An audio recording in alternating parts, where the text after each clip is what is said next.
ಇವರಿಗೆ ಅದನ್ನು ಮಾಡಿದರೂ ಕೂಡ ಪೇಯ್ನ್ ಕಡಿಮೆ ಆಗಿರಲಿಲ್ಲ. ಸೊ ಅದಾಗಿ ನಾವು ಇಂಜೆಕ್ಷನ್ಸ್ ಯಾವಾಗ ಹಾಕಿದ್ವು ಆವಾಗ ಆಲ್ಮೋಸ್ಟು 3 ಸರಿ ಇಂಜೆಕ್ಷನ್ ಕೊಟ್ಟಿದ್ವಿ.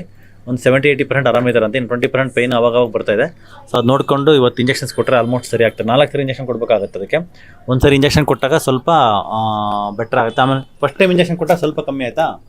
ಫಸ್ಟ್ ಕೊಟ್ಟಾಗ ಅವಾಗ ಕಡಿಮೆ ಆಗಿಲ್ಲ, ಸೆಕೆಂಡ್ ಟೈಮ್ ಕೊಟ್ಟಾಗ ಕಡಿಮೆ ಆಯಿತು, ಅವ್ನು 3 ಸರಿ ಕೊಟ್ಟಾಗ ಇನ್ನೂ ಕಡಿಮೆ ಆಯಿತು. ಸೊ ಈ ಥರ ಮಿನಿಮಮ್ 4 ಟೈಮ್ ಇಂಜೆಕ್ಷನ್ ಕೊಡಬೇಕು. ಕೊಡುವಾಗ ಅದು ಈ ಥರ ರಿಸಲ್ಟ್ ಬರುತ್ತೆ ಅಂತ ಹೇಳ್ಬೋದು. ಪಥ್ಯ ಆಗೈತಾ? ಅದೇ ಥರನೇ ಮಾಡಿ ಪಥ್ಯ, ಓಕೆನಾ? ಕಾಫಿ ಟೀ ಪಥ್ಯದಲ್ಲಿ ಮಿಸ್ಟೇಕ್ ಮಾಡಿಬಿಡಿ. ಅದು ಸ್ವಲ್ಪ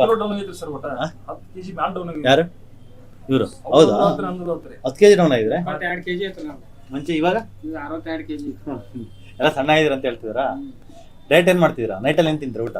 ನೈಟ್ ಏನು ತಿಂತೀರಾ? ಮತ್ತೆ ಕಾಳು ಮತ್ತೆ ಮೊಟ್ಟೆ ಏನು ತಿಂತೀರಾ? ಮೊಟ್ಟೆ ಬರೀ ಕಾಳು ಅಷ್ಟೇ. ಹಿಂಗೆ ಮೇಂಟೈನ್ ಮಾಡಿ ಇನ್ನೊಂದು 3 ತಿಂಗಳು ಚೆನ್ನಾಗಿದ್ದೀರಿ. ಇವಾಗ ಚೆನ್ನಾಗಿ ಅನಿಸಿದೆ ತಾನೇ ಬಾಡಿ?